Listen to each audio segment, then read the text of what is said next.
It's edged me out by a bit. Welcome to Section 31, episode number 351. I'm Dan Hammond. And I am Rogue Schindler. This week we have we're recording a few days late because Rogue was caring for people and sick on Monday, and I was not feeling well yesterday. But we had a tournament, so we figured we should talk about something. So it is a few days later, but I think I can still remember some of it, and I got the tournament results up here, so that should jog my memory a little bit. I've also got the deck behind me. I should take that out because that'll be awesome. Anyway, anything else? We got a few new cards to talk about, but I think that's it. No, that sounds good. I'm looking at these results here, and I kind of, on the one hand, I feel a little bad I didn't have time to show up, since it looks like everybody else came. It was a great tournament. Well, it was 6 players, so bizarro. But that's what I was gonna say. But the flip side of that is, if I had shown up, then we would have had to buy. So I'm happy and sad. So here's the premise. Johnny said couldn't make it to the last 1E tournament. I want to play 1E. We haven't done sealed in a while. Let's do something Thanksgiving weekend. And I said, can't do Saturday. And some people said, let's do Sunday. So we played Sunday. JD managed to make it, even though he said he wasn't going to be able to make it. Charlie was there. Matt, Johnny, TV, myself made up 6. So Johnny did all the pre-production work. He printed out TNG starters in the 3 main flavors, not counting Ferengi, so Federation, Klingon, Romulan. He also made a little kind of a warp pack, which was just a few personnel that were helpful, like Riva from actually the TNG, or I think the DS9 warp pack. Morik, yep. the dude with low attributes. The Borg, Anthro, Transporter Skill, Geology. There were a couple other kind of like Handshake, so that was kind of nice. A couple theme cards, like not only theme cards, but there was a Regenerate, a Handshake, a couple of Dilemmas. That's what it was. The Dilemmas from one of the Dominion, the DS9 era sets, the ones that require skills or no skills. So there's incentive-based economics and Interarma, Inem, Salient Legius, and New Resistance, right? So just 3 dilemmas, one of each kind, so you're going to probably encounter them, just to make you think a little bit more when you're pulling, looking at skills and things. So that was great. I think that might have been it. Kamala was the other personnel, so more skills, right? Oh, that's good, just in case you need something else. Yeah, we drew randomly to see who would get what, and so he just kind of shuffled up a bunch of outposts and said, "Everybody pick one." And I got Federation, so we were going to draft Premier packs, and it's like, oh, okay, that's probably the best. You're gonna have the most access to personnel, and missions if you want missions, and ships if you want ships.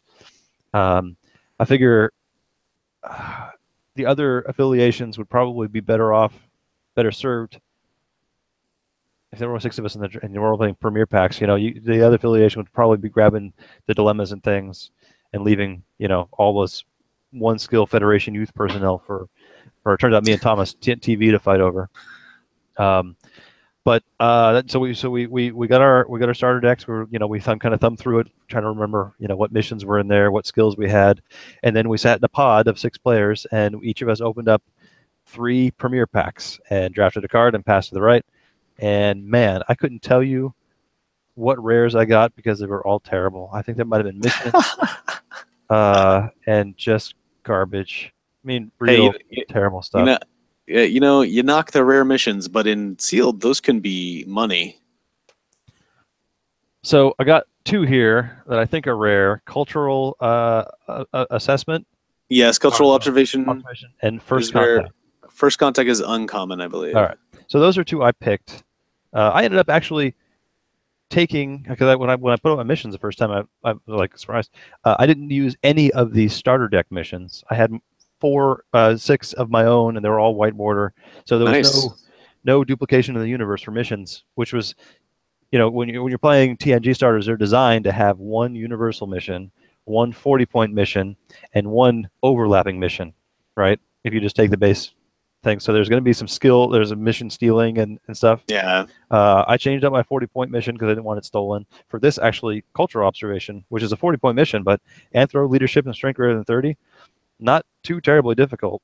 And one of the announcements was, when Johnny was going to do the pairings, he said, if possible, we're going to avoid pairing the two, your brother affiliation, right? So if I'm playing Fed, no mirror match. no mirror match. That way, number one, no mirror match because missions would be crazy, and number two, extra prizes for the affiliation that does best, right? So, nice. It was me and Thomas playing Federation. Johnny and Charlie got Romulan, and that left JD and Matt playing Klingon. I think I played Johnny in the first round, and it's 2 tournaments in a row that someone who I thought was my friend managed to pull something I wasn't expecting and stole my 40-point mission. Johnny was playing Romulan, and we had a little chat, beforehand. Man, Romulan spies are everywhere. You got to be careful. It wasn't a Romulan spy. He pulled a Data. He pulled a Data and played him with a temporal micro, dropped him down, and stole my mission. Yeah, that was most of the strength that he needed, turns out. Man. So yeah, that's how I lost my first game. I got nothing. I think I got a foil Romulan in my starter deck, or sorry, I didn't finish. Additional rules. After we drafted 3 premier packs, of which cultural observation and apparently things I passed because they were so terrible. We also opened a pair of mirror packs. That was the last card that was in the box, in the warp pack. A crossover. The crossover extended to any card you get in your mirror pack, and it allows you to play your personnel as if they were mixing. All right, cool. Yeah, so personnel and ships in the mirror pack can mix and cooperate. So that was kind of cool. So I did not get any phasers, but I got a Fontaine. Not helpful. Not really. I guess he had civilians, so he might have helped me with one of those things. But the skills I didn't even play it. Skills weren't useful. No exobiology or no. Toreth was my reflections pack. We also opened a reflections pack. Ooh. Not playing Romulan. Didn't even play with leadership, honor, navigation. That's terrible. Anyway, did you just auto draft your foil, or was that part of the rule? You just keep your foil. Yeah. The mirror packs I got at Art Diplomacy, also useless because I was playing Federation and not Klingon or Romulan. You got to keep we didn't draft the mirror packs or the reflections pack. We just played with what we got. Okay. So I played against Johnny. Someone also got a Horda. Wow. We're just eating all my people. I did pretty well. I went 2-1. I played against Johnny in the first round. Had a mission stolen out from under me. Should have expected it, right? Especially with all the the espionage is out there. Somebody could have just played it and stolen it. But I didn't see any of that. I drafted a couple extra ships. I had a Galaxy class ship and a Nebula class ship to go with my runabout. So I had a lot of ships running around. I didn't feel like I was too hard pressed for combat. There were a couple things that saved me. Where no one has gone before was awesome. Personnel combat. Huma huma huma hunuka nuku kapua.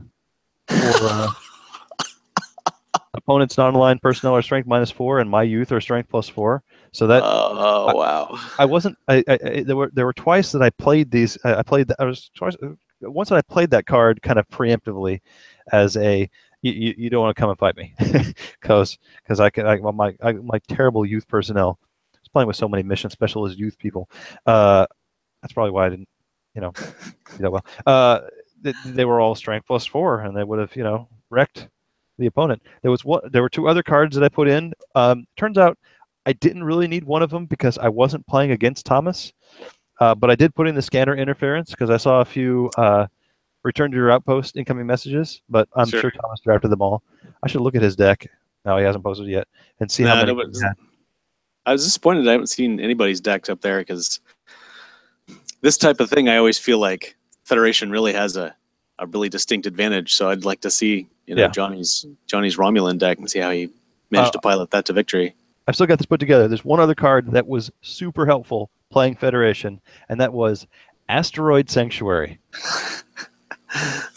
Plan on your ship. If 2 navigation aboard, hide ship to prevent any battle initiated against the ship for this turn. Multiple times there were warbirds and Not things touching. flying around, and You can't touch me. exactly. I was able to escape. I played JD in the next round. JD had an interesting mission selection in that he had like a 25-point mission that he was doing. So he had to do 4 missions. And I think I ended up getting my last mission before he was able to scrounge up his last mission. So I beat him. There wasn't no combat there. I was expecting more combat there. The combat came when I played against Charlie in the last round, which is so many warbirds. It felt like everywhere. And we had long space line, and it came down to me. He has to be 1, right? Charlie played 6 planets, which is fine because that means that he had to solve 4 of them. He had some bonus points in there too. Um, the last play where we're going back and forth, he's trying to scramble around, get a mission, and I'm just drawing because I've got my ships over here, and I had hit a radioactive garbage scow on my space mission where he's got all these warbirds flying around. So I had only enough range to get there, attempt the mission, play my asteroid sanctuary, and I hit the garbage scow, so I'm stopped. I don't have enough range to move it. So I had his turn, I played the asteroid sanctuary, so he couldn't fight me with all the ships that he had piled up over there. On my turn, I grabbed the garbage scow, I moved it to the next mission, and then ran all the way home so that I could next turn, go back and solve it. Yeah. What I should have done is taken the garbage scow all the way to my outpost instead of leaving it at my adjacent mission, because he said, "Oh yeah, here's an engineering kit. I'll just put it back." I was going to say, if you only moved it 1, I would have moved it back. Yeah. So I spent the next 3. I played a handshake with like 15 cards in my hand, just digging and digging for my Enterprise, because I figured, okay, if I can play get it done on the Nebula. The Enterprise has range of 8. I can move half the people over there with the Nebula, move the garbage scow off, and then fly the Enterprise over. But it was literally last turn because time was called. Charlie attempted his last mission, and it was the card that I had drawn in the last turn. So I played it, did the stuff, solved. Thankfully, Charlie and his 6 planets were not victorious. But it was an excellent tournament, a great turnout. We've already scheduled the next one. I believe it's on. What we got? Yeah, it sounds like you guys had a little Phoenix tournament powwow while you were there as well, from the emails I saw going around. New tactic, scheduling wise this year, splitting it up. Across 2 weekends. Everyone kind of came to the consensus of, I can't play in both events on the same day because of kids or other family commitments or just other commitments, work or whatever. But if we split it up, we could probably get sanctioning for both of them, which was less likely having them both on the same day. So I've already signed up for the 1E event. The previous week is actually going to be New Year's weekend, and that's going to be a not Academy, Excelsior format, I believe Matt's putting together. So that should be fun. If I can get away, I will, but I think I'm going to have both of my kids with me. So, and the wife is going to be out of town. So I think I'm going to be home with them. So I would recommend, in fact, I think TV's words were, it's difficult for me to want to come out to a 2E event, but it is the Excelsior format, which is limited car pool, and he's going to have pre-constructed decks. So if you want to check it out, that'd be a good time to do it. And I know there were some folks in LA who were considering coming down for this tournament. They didn't want to come down because it was Thanksgiving weekend, and that's, thinking about it now, that's going to be New Year's weekend, so that's going to be hard too. But it would be a good one to go and check out the format if you want to play 2E with a limited environment and a lot less of the cards that make people angry. Or a week later, on the 7th of January, not going to be a holiday weekend, so hopefully we can get some travelers coming down. That'd be awesome. These are the prizes I picked up. So the rule was, Johnny had his box of trades. Just come and take one. Um, Nice. the winners, the affiliation winners, got first pick. So Thomas and I got first pick. So I planned for the next one he constructed event by taking the foil retask and the foil regenerate. So I've got plans for that. So that should be fun. So thanks to Johnny for organizing, doing all the cuttings of stuff. We kind of all decided that what we're going to do is we're going to keep our decks together and just hand them back to him, so he doesn't have to clean it, doesn't have to cut up, another Sure. TNG starter for each of us. So that was great. And as I was playing him, he was playing with his pristine, prepared, glued down, marked up TNG starter that he Yep. had made for himself. Like, man, I got to do that. That'd be awesome. So I probably will get that together before next time. Anyway, it was a great time. It was we started at like 1 o'clock, which I wasn't expecting. I was expecting at 3 o'clock, so I got there just 10 minutes late. But we wrapped up by 4, 5, 6 hours later. I think by 8 o'clock I was heading home, maybe 7:30 or so, and that was after staying and chatting for a while afterwards. So it was a reasonably quick event. Nice. He kept us on the clock, getting our decks together. I think we took less than an hour for that, since there wasn't too much construction.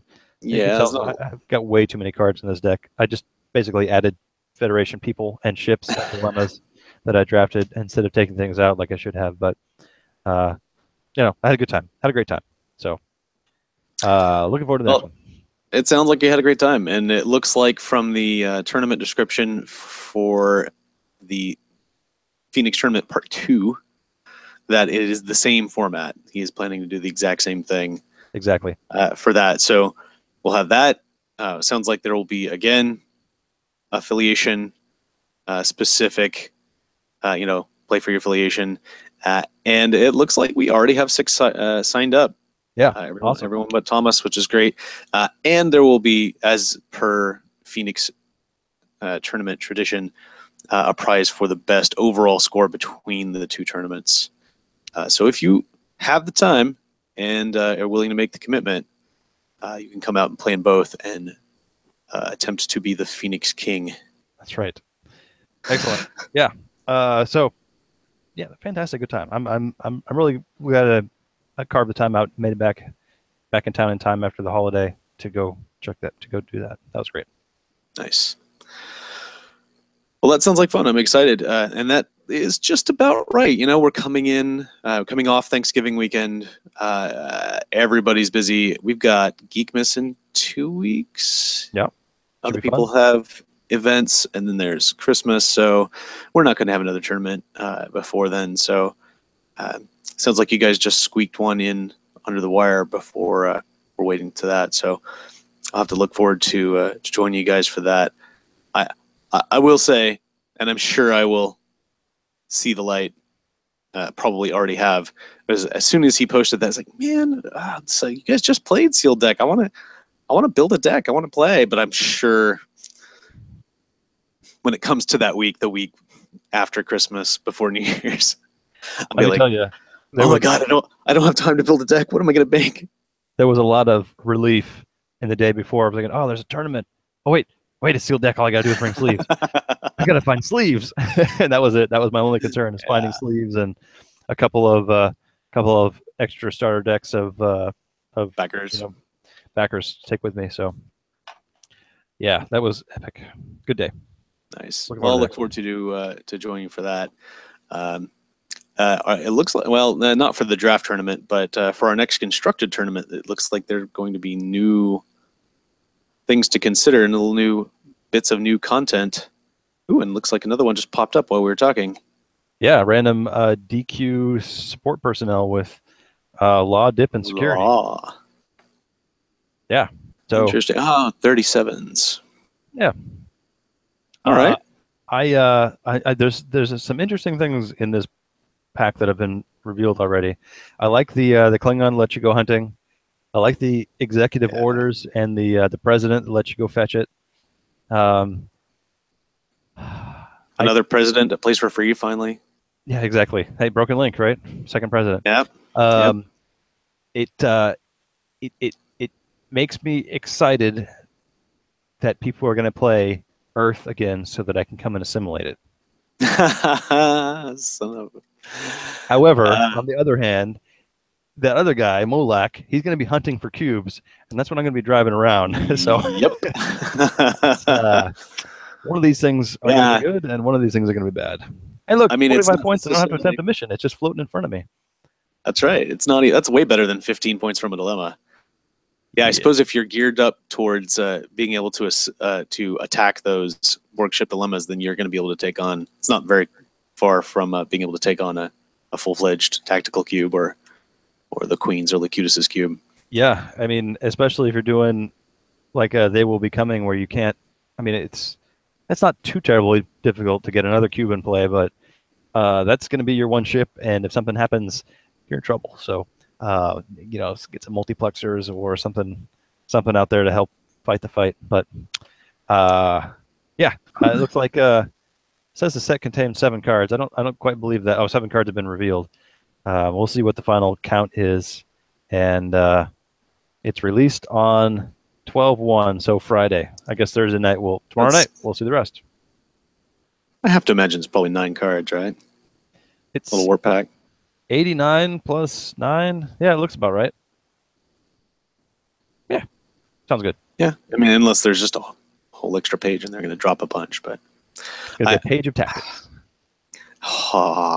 Page of troubles. But to do what? Oh God! All right, you know what? Let's just not let you speculate anymore. Okay, I will speculate though. Planet of Galactic Peace, man, doesn't seed. There's no icons on it like warp core or reactor core, so you can't go get it. But once it's out, all your stuff can mix. So there's a deck that It's kind of blowing my mind. there's a deck. Well, there's a deck I heard about. Right. It was a while back. It might have been Chris Loban, or maybe it was Alan Gould. The deck is 6 homeworlds, 6 headquarters, 6 Iconian gateways. Oh my God! Well, right. you're already right out. No ships. This has to play on a non homeworld mission, so you can do 5. All right. Well, that's less fun. Yeah, sorry, man. But the and it does say play on your non-homeworld mission, so you can't play it on your opponents because that'd be funny. Just all my guys are just hanging out on your planet. All right. How about 4 homeworlds? Let's go Federation Romulan, Klingon, and Cardassian. Maybe Ferengi. Right. 2 missions. One mission that you'd play this on, and the other one is diplomatic conference. Right? I was gonna say VIP. Yeah. And then you play your 2 Iconian gateways. So the whole point of having multiple Iconian gateways is you don't have to have ships. But once you can't see more than 2 of them, that's going to be tough. All right. Well, man, some work. Maybe 2 headquarters. Oh, in that case, you just need a treaty. All right. Yeah, the diplomatic conference will certainly help you get past some of that extra point corner rounding. Yeah, you'd need another 60-point planet mission so you can get to 140. I guess you could do your homeworld, so that's worth some points there. Man, all right. Well, there's some chat on the boards about this being something that they're going to errata diplomatic conference to download. So you just get rid of the pages of rules text and all the stuff that all the bookkeeping you need for that one mission. Just let it download this, and then it's pretty much the same thing. Neat. That works really well. Yeah. All right. Well, we'll see if that actually happens, and we'll see what other cards come out of this pack. Should be fun. Less than a day. We'll see the rest. We'll find out tomorrow. We can talk about it on Monday. Are you? Have you finished season 1.0? I guess first half of Discovery. 0.5. Yes. 0.5. I've caught up completely. Also, so I think I mentioned I didn't call. I went to the website to cancel CBS All Access because I watched for several days, my free week trial, and they said, "Hey, I see you're canceling. You want to stay on for a whole month?" And I said, "Yes, I do." Yeah, And want to buy some death sticks? yeah. So I bought the Death Six and for free because it was the first one, Yep, and I was able to stay on for the entire first half of the season. So that was great. And fantastic. on Sunday, I got my reminder that it's been a month, so I canceled it completely, and there was no offer of, "Hey, you want to stay on for a year?" I'll check it out again. When the episodes come back, I'll decide if I want to jump back in. But I enjoyed the last couple episodes. Um, so looking at the course of the entire first half of the first season or whatever, or if it is the first mini season, uh, there were two types of episodes, in my opinion. There was here's the discovery, and we're going to have this thread all the way through, but intertwined with it, there were like two or three, Star Trek episodes. Yeah, Like, there's a weird thing, and we're going to try to solve it. And when we get to the end, we've solved it. right. Which is That's what I was complaining about at the very beginning, that we didn't have that. That was great. See, and it may be because it is a shorter season, the way they have it set up, but that was always the way I really admired. Uh, I'm sure other shows did it, but Buffy the Vampire Slayer is always the example I go back to. Babylon 5, a little bit more serial, but they also did that really well, which is intertwining the through line with the episodic stories. So you're not just wholly one or wholly the other. It's not just TNG. It's not just Deep Space Nine. It's a bit of both. So I really felt like I agree with you that they really kind of found a good rhythm with that. The last couple of episodes where they kept the through line going through the episodes, that episodic feeling, and tied those even back in. That last the penultimate episode with Saru really felt like I was like, oh, okay, well, this is just not a throwaway episode, but this is going to be just an away team episode. It's not really going to have any relevance, but it has huge relevance as it turns out. So, really cool. I like that they did that and tied that in. So, and I'm glad that has been appealing to you, keep you interested. Yeah, certainly. And they jumped at the very end, and all the signs point to mirror universe, right? Uh, Maybe. Well, look, the first time we had Stannis weirdness, what happened? You remember the very end of that episode when he was in the weird? Yeah. After he plugged himself in? Oh, he gets all goofy. Yeah, when he got all goofy. But at the Yeah. very end of the episode, Oh, right. Yeah, in the mirror. The mirror, yeah. And then they did the flip the opposite directions, like the old boing boing boing Enterprise. I think it's got to be. I like the fan theory that what's his name, Crazy Captain guy, is actually Lorca is actually from the mirror universe, and that's what he meant when he's going home. So I don't know. See, I would be entertained if this was in the mirror universe, and they end up coming to the Prime universe. Well, that's and then they say, and they're like, oh, that's why the Klingons are all weird. Wow. Yeah. All right. No, maybe not the mirror universe, but a mirror universe. Yeah. Show up in just normal Worf headdress, or even better, TOS. All right. Yeah. Oh my God. Flatheads. I don't know if that'd be politically correct anymore. Not that it was to begin with. Well, they did that whole Enterprise thing, where they flatten out their ridges. Yeah. They're no longer ruffles. All right. Anyway, yeah, I will. I am certainly willing to give it another chance, especially if I can, figure out some way of getting another free sample. Fantastic. Well, we'll look forward to that. And in the meantime, we'll have to keep up with, and we can talk about Orville next week. Yeah, did we? There was probably no episode over the holiday, right? Probably not. I got in such a rhythm of watching Orville and Discovery together on Sunday nights that when Discovery went off, I was like, okay, we're done. And I totally forgot about Orville. Yeah. All right, we should have another episode next week then, and we'll talk about that. And the rest of the sport bag. Yeah, sounds like a plan. Excellent. Cool. Well, that's all the intelligence we have for this week. Thanks everybody who apparently was everybody but me who came out to the sealed deck this weekend. That sounds like it was a great time. I look forward to doing with you in about a month. If you're in the San Diego area on New Year's weekend or the weekend after that and you want to come join us, please do email us, post us, PM us on the board. You can just look up the tournament, whatever. Just come out and join us, have a good time. In the meantime, I am Sir Rogue. And I am Sir Dan. And I will remind you to expand your holiday warp pack in the universe. And I will, yeah, I'll just draw it in.